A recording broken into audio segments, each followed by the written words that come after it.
അപ്പോൾ മഹാദേവപുരയ്ക്ക് ശേഷം ഇപ്പോൾ അടുത്ത മണ്ഡലത്തിലേക്ക് വന്നിരിക്കുന്നു. ഇനി വരാൻ പോകുന്നത് മോദിയുടെ മണ്ഡലമായിരിക്കും എന്നുള്ള കാര്യം നമ്മുടെ മുന്നിൽ ഉള്ള തെളിവാണ്. ഇതിൽ എങ്ങനെ പ്രതികരിക്കുന്നു എന്നുള്ളതും പ്രധാനമാണ്. ഈ കഴിഞ്ഞ തെരഞ്ഞെടുപ്പ് കമ്മീഷന്റെ വാർത്താ സമ്മേളനത്തിന് ശേഷം മുൻ തെരഞ്ഞെടുപ്പ് കമ്മീഷണർമാർ നടത്തിയ പ്രതികരണമുണ്ട്. അതിൽ ഈ ജ്ഞാനേഷ് കുമാർ നൽകിയിരിക്കുന്ന പ്രതികരണം അത് സുതാര്യമല്ല.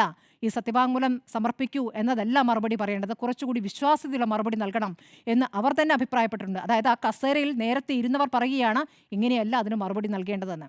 മാത്രമല്ല കോടതിക്ക് മുന്നിൽ ഈ മരിച്ച വോട്ടർമാരുമായിട്ട് യോഗേന്ദ്ര യാദവ് എത്തിയതാണല്ലോ. അപ്പോൾ ഈ തെരഞ്ഞെടുപ്പുമായി ബന്ധപ്പെട്ട ക്രമക്കേടുകൾ ഉണ്ട് എന്നുള്ളത് നമ്മുടെ മുന്നിലെ യാഥാർത്ഥ്യമാണ്. ആ ക്രമക്കേടുകളിലൂടെയാണോ വീണ്ടും വീണ്ടും അധികാരത്തിൽ എത്തുന്നത് എന്ന ചോദ്യമാണ്. ഞങ്ങൾ എങ്ങനെ തോറ്റു എന്ന പരിശോധന ഇതിൽ രാഷ്ട്രീയമുണ്ടെന്ന് പറയാം. ബീഹാർ തെരഞ്ഞെടുപ്പാണ് രാഷ്ട്രീയമുണ്ട്. ആ രാഷ്ട്രീയമുണ്ടെങ്കിൽ അത് മറച്ചുവെക്കേണ്ട രാഷ്ട്രീയമല്ല. ഇത് തിരഞ്ഞെടുപ്പിൽ ഞങ്ങളും മത്സരിക്കുന്നു, നിങ്ങളും മത്സരിക്കുന്നു. ജനം വോട്ട് ചെയ്തവരാണോ ജയിച്ചത് എന്നറിയാനുള്ള അവകാശം ഇവിടുത്തെ ഓരോ പൗരനുമുണ്ട്.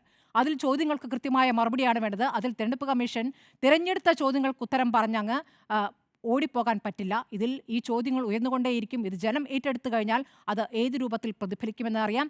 ഉറപ്പായിട്ടും ബീഹാർ തെരഞ്ഞെടുപ്പിന് മുമ്പ് ആ ഹൈഡ്രജൻ ബോംബ് പൊട്ടിയിരിക്കും.